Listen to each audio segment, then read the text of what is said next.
Ngayong hapon, ang ating pong pamagat, economic crash at forever wars. Economic crash at forever wars. Lahat po ito ay may kinalaman sa nagaganap na gera na hindi na po natin masasabi sa pagitan na lamang ng US, Israel at Iran. Hindi na po Hindi na rin po may tuturing na regional conflict siya sapagkat sumapol na po sa ating lahat. Ramdam na po natin, bagamat malayo physically, yung distansya ng gera na nagaganap dyan sa gitnang silangan, ramdam na po natin dito. Napuruhan na po tayo dahil mamaya pong alas 12 ng madaling araw, yung iba pong stasyon ng gasolina ay alas 6 ng umaga nagtataas. Tatamaan na naman po tayo. Malaki po ito mga kababayan. Yung mga pauwi pa lamang o papunta kung saan, kung meron po kayong naitatabing konting cash, baka pwede magpakarga na po kayo ng gasolina, ng diesel, ng kerosene, dahil mamaya po ay papalo ng higit na malaki ang pagtaas ng produktong petrolyo.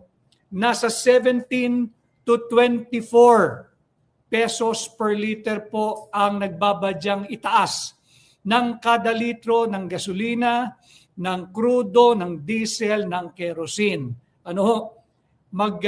Kung meron pa ho kayong konting naitatabing pera, yung may mga pribadong sasakyan, yung mga may sasakyang panghanap buhay, malaki po kasi yung maisisave ninyo.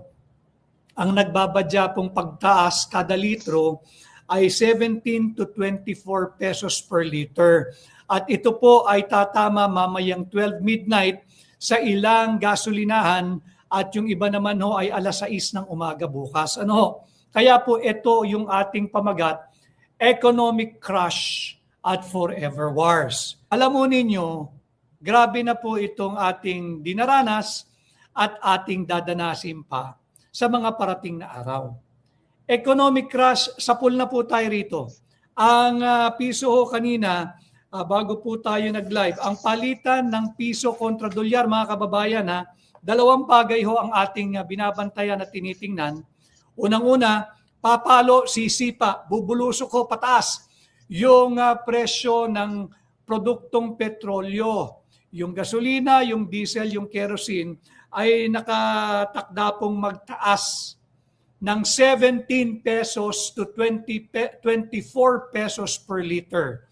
Tama ho yung narinig ninyo, 17 pesos to 24 pesos per liter ang iaangat ng produktong petrolyo. Gasolina, diesel, kerosene, mamaya pong 12 midnight. At yung iba ho, mamayang bukas ng alas 6 ng umaga. Meron pong tugon, napakabudol na tugon ng ating Department of Energy. Ang sabi nila, may good news daw. Pakinggan po ninyo economic crash at forever wars na ang pinag-uusapan natin.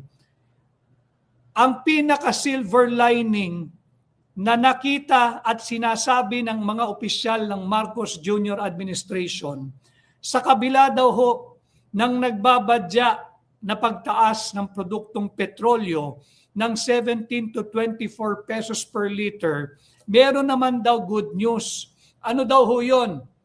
Tila pumapayag daw na gawing staggered. Lingguhan ba? Installment. Yung pagtaas ng produktong petrolyo ng mga gasolinahan. Imagine ninyo, ito na lang ang may bibigay nila, pambobol at pambubudol pa rin. Kahit po stagger nyo yan, sapul po tayong lahat dito.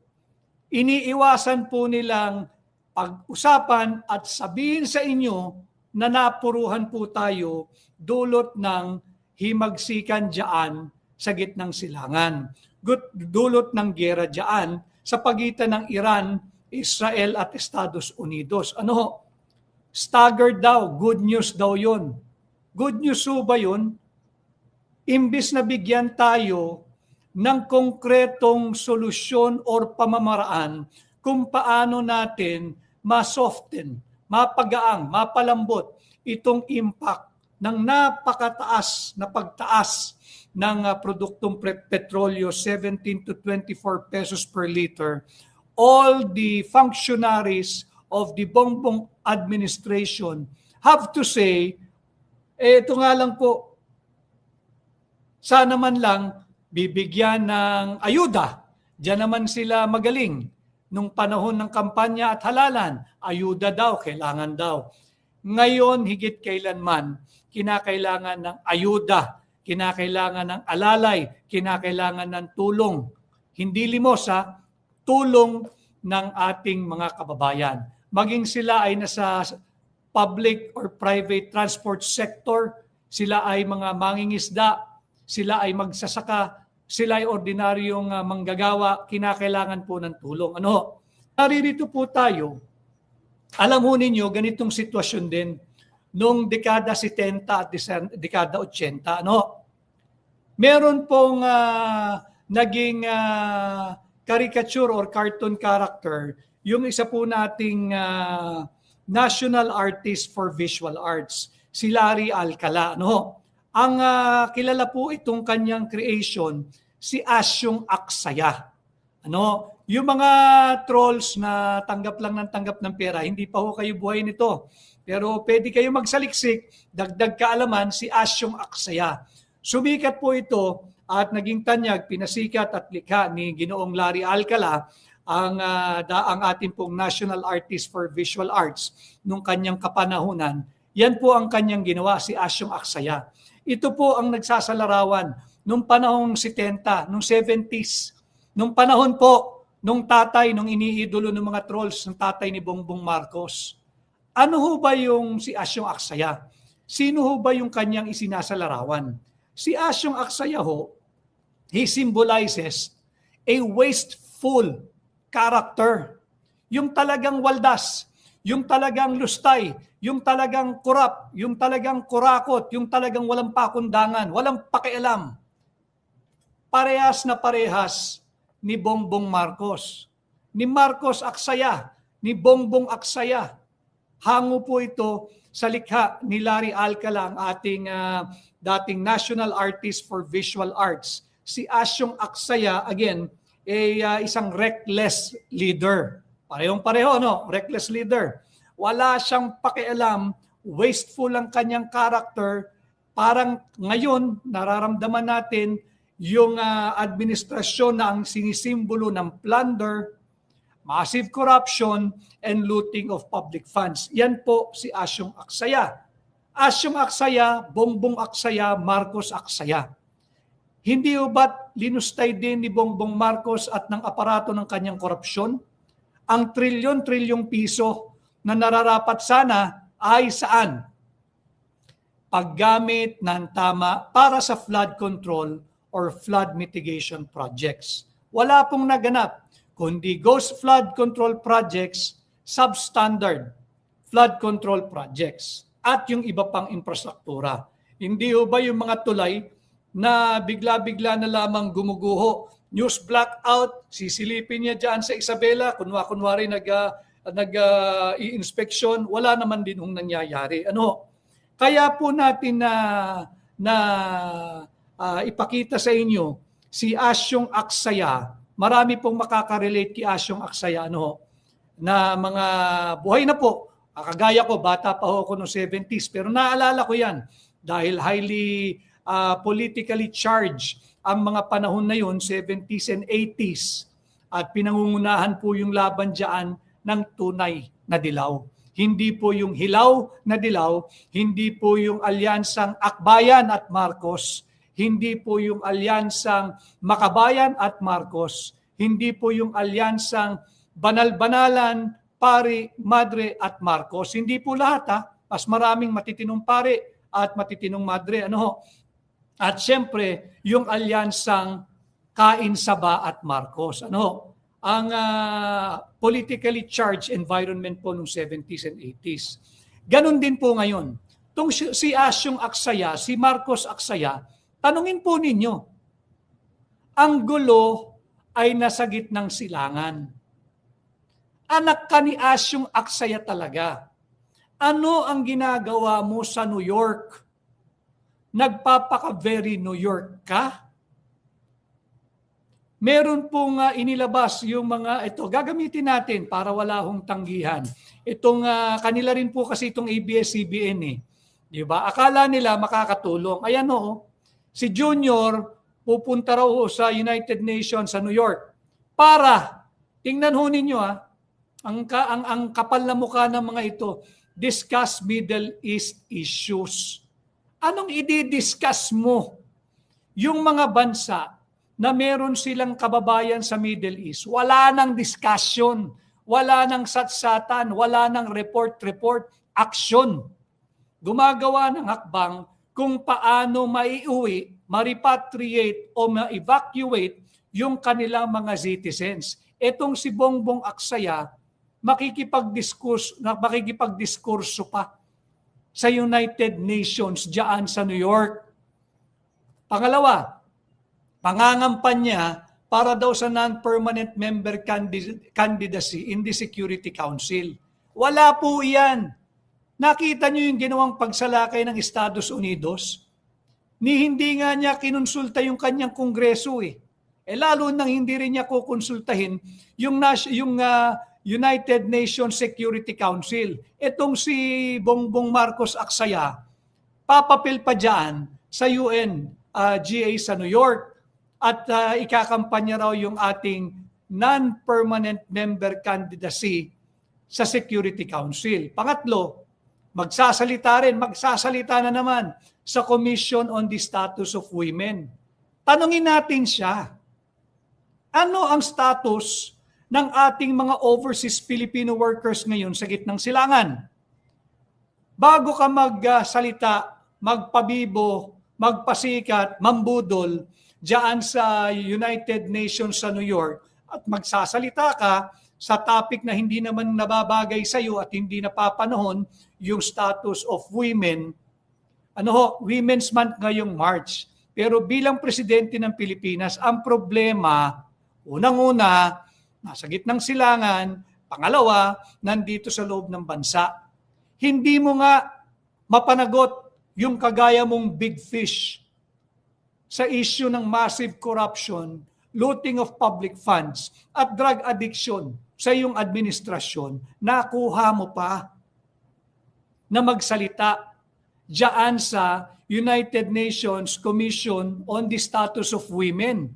Ibang klase talaga ang tama ng Marcos Jr. administration.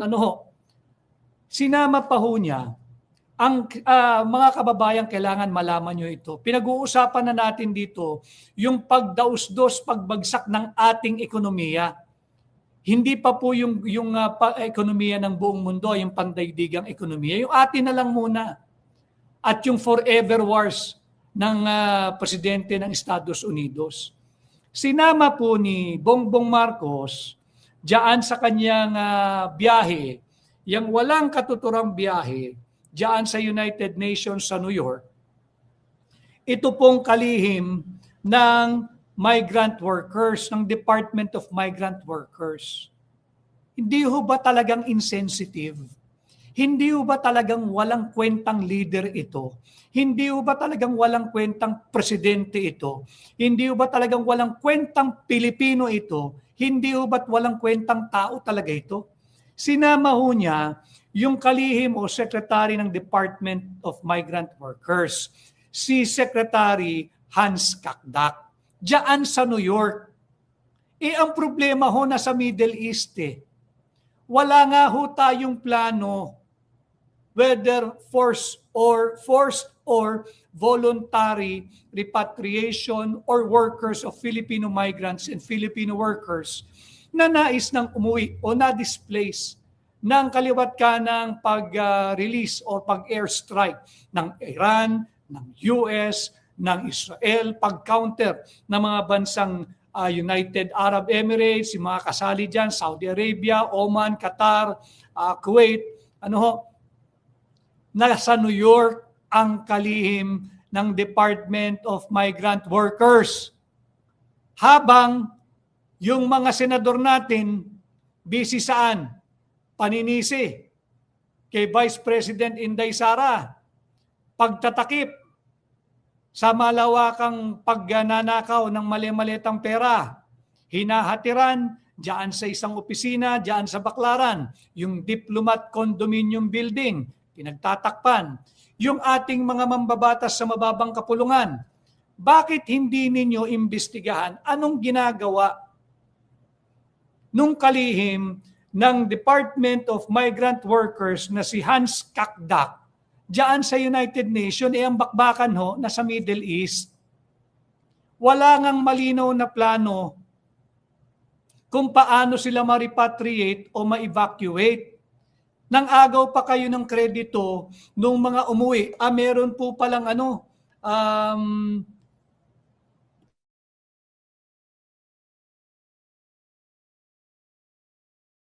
meron pong magandang piece of article, si retired Supreme Court Justice Noel Tiham. Satire po yun, ang ganda po nun eh. Si Michael Pua, ano ito?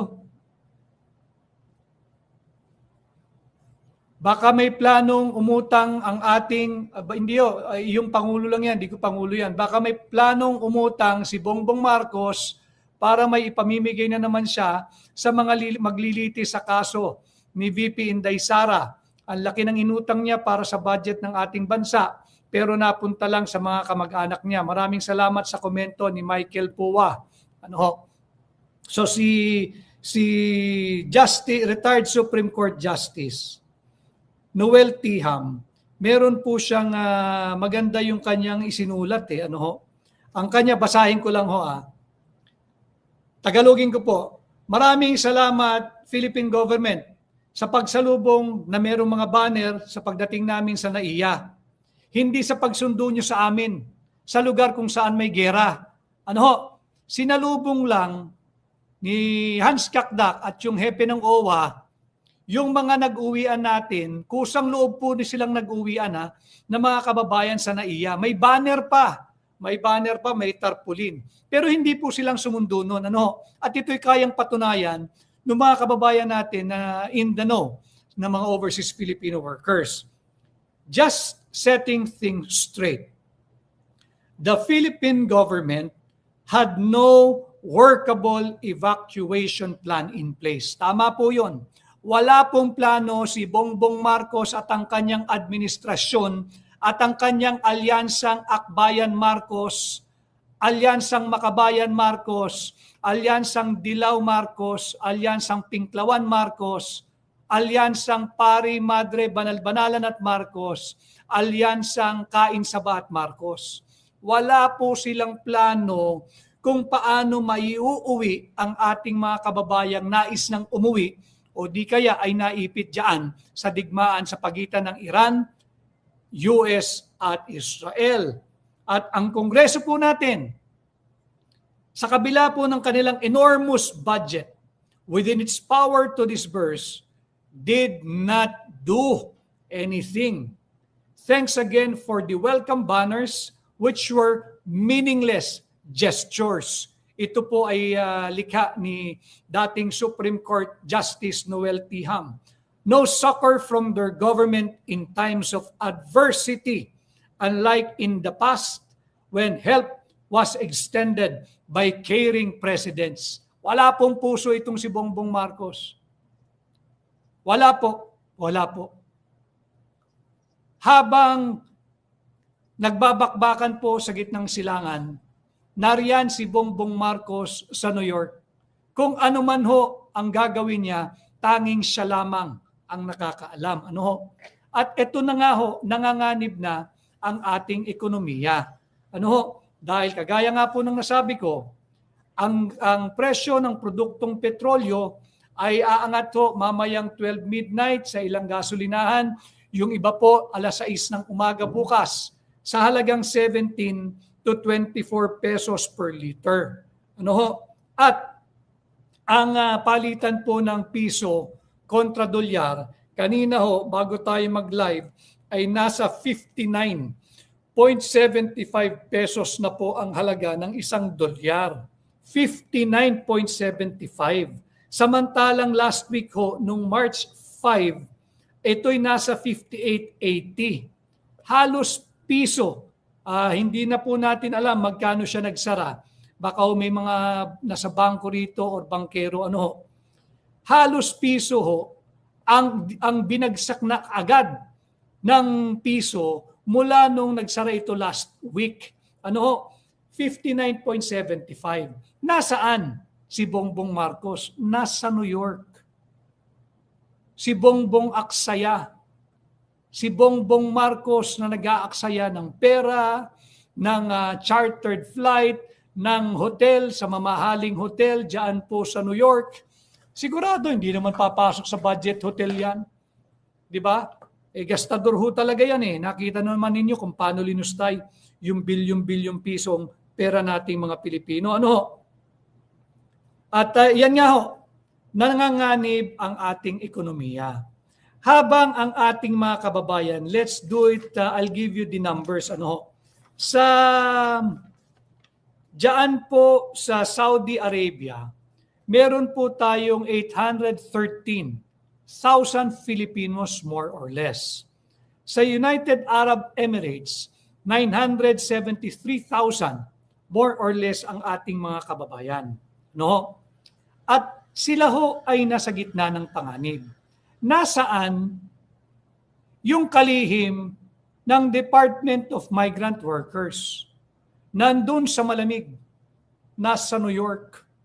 Kasama yung walang pakialam niyang presidente, si Bongbong Marcos. Wala hong malinaw na evacuation plan, wala pong malinaw na repatriation plan, at wala pong malinaw kung anong maitutulong ng pamahalaan sa mga madi-displace, madi-dislocate, o voluntaryo ng uuwi ng mga kababayan natin. Meron bang ibibigay na financial assistance para man lang sana magkaroon ng magaang-gaang na transition mula sa kumikita ka, dollar earner ka, mauuwi ka sa wala, zero. Sana man lang may programa na mabibigyan sila ng tulong na hindi man pang 1 taon, kundi pang 3 buwan para lang ho makapag-adjust sila at yung kanilang pamilya. Merong kaunting naitabi, madugtungan ng kaunti yung naitabi, mabayaran. Yung amortization saan? Diyan po sa bahay, kung sila'y bumili ng bahay o condominium, o sasakyang pang negosyo o pang trabaho, o kaya yung pang tuition ng kanilang mga anak. Wala pong plano si Bongbong Marcos. Wala pong plano ang administrasyon ni Bongbong Marcos. Wala po. Ang solusyon ho nila, palagian, impeach, Inday Sara. Palagi yan. Palagi yan. And I'd like to take this opportunity. If there are still sensible members of Congress, especially in the House of Representatives, if there are still sensible leaders of various different political parties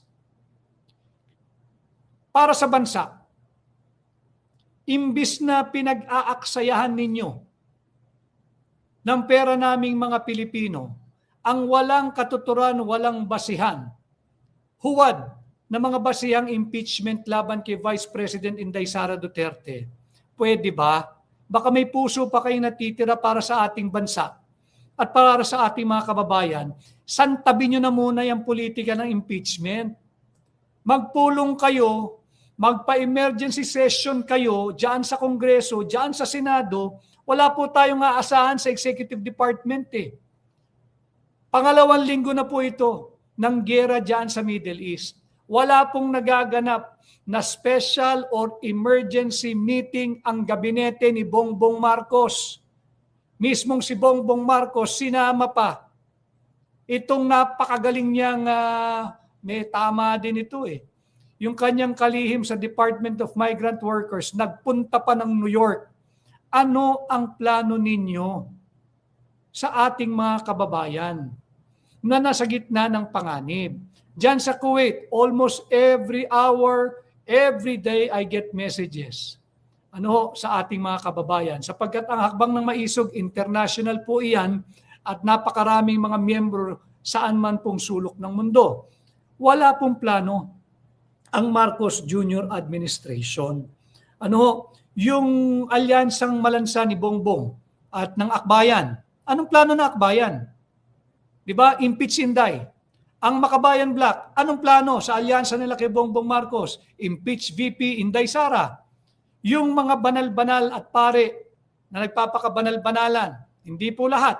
Yung CBCP, meron na ba kayong naging pahayag patungkol sa inyong sentimiento, damdamin, suporta, pangunawa at pangamba sa ating mga overseas Filipino workers at Filipino migrants? Dapat ho kayong singilin ng mga Katoliko dahil aktibo kayo sa pamumulitika, aktibo kayo diyan sa pag-uudyok na makipagkiskisan tayo sa bansang China pagdating sa usapin ng South China Sea. Nakita ninyo epekto ng gera. Nakita ninyo epekto ng gera. Yang CBCP, may karapatan po ako magsalita. I speak for myself. Di ko po alam ibang kapwa ko miyembro ng simbahang Katoliko sapagkat Katoliko po ako. Nakikita ko ang sigasig ninyo, ginagamit yung pulpito, ginagamit ninyo ang sermon sa pamumulitika.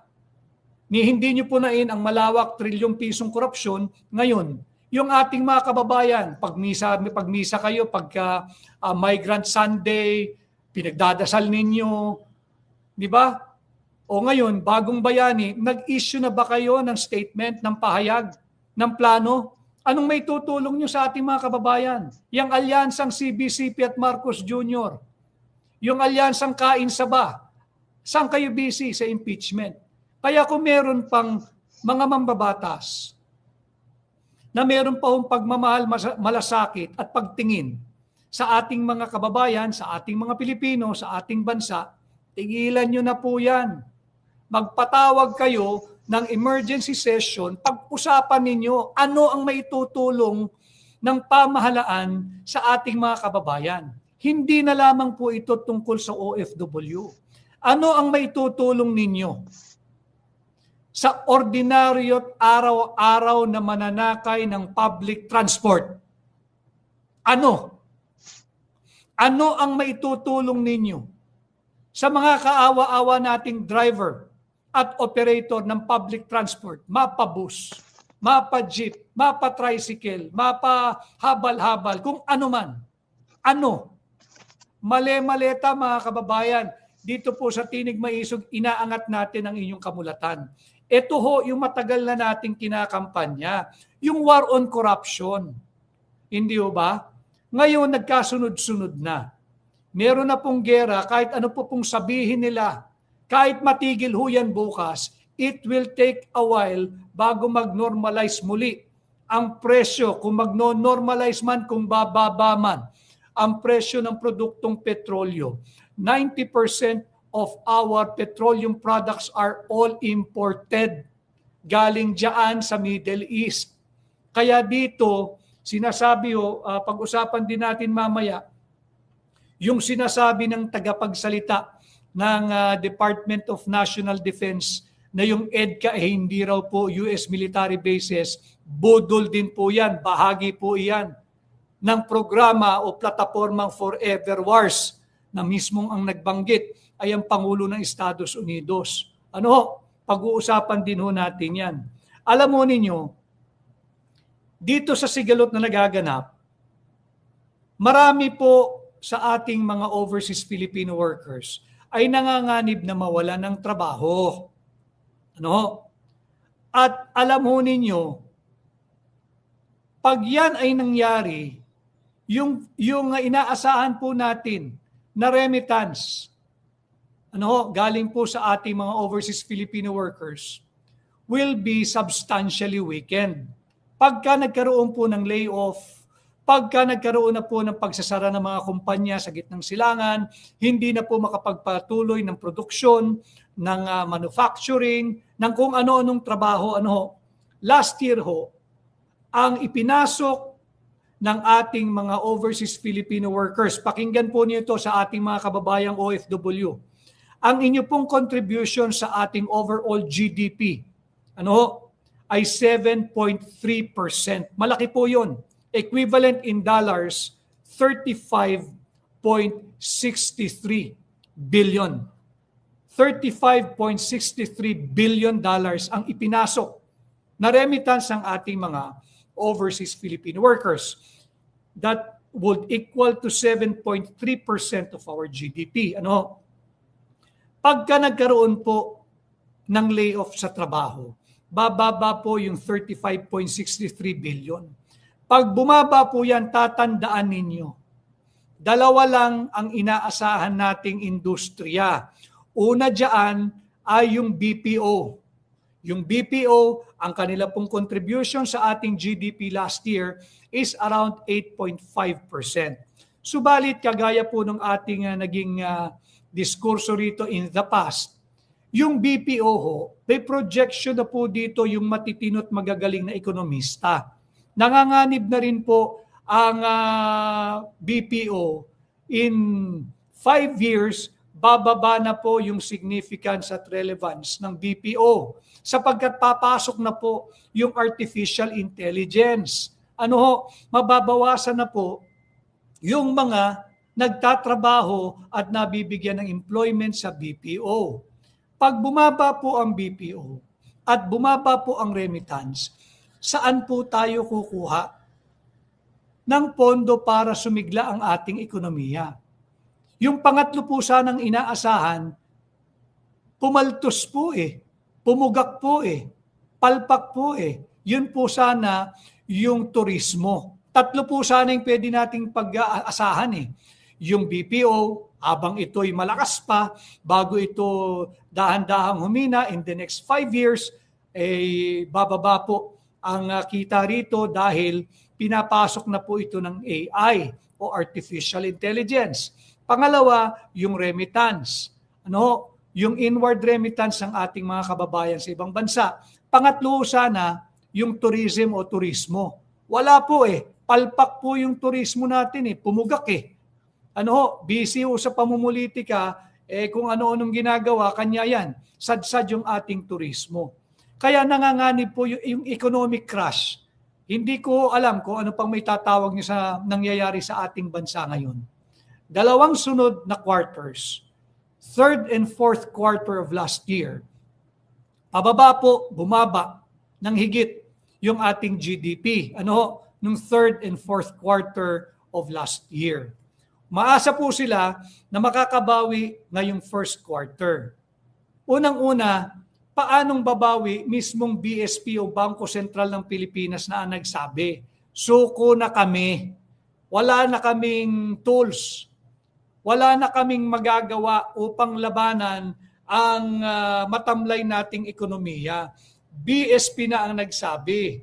Para manumbalik ang tiwala at kumpiyansa ng mga mamumuhunan para bumalik ang sigla ng ating ekonomiya, kinakailangan ipakita ni Budol-Budol Marcos na may malaking isda o yung big fish na makukulong. Wala po tayong aasahan dyan. Ilang araw mula ngayon, meron na naman darating Pasko, Pasko ng pagkabuhay, wala pa rin nakukulong, laya pa rin si Martin Romualdez, hindi pa rin hinahanap si Saldico, hindi pa rin pinapanagot si Manny Bonoan, si Adrian Bersamin, si Mina Pangandaman, si Trijib Olaybar, ang dami nila. Trilyong piso mga kababayan, hindi sana tayo nanganganib ng economic crash kung hindi po ninakaw ang buwis na ating binabayan.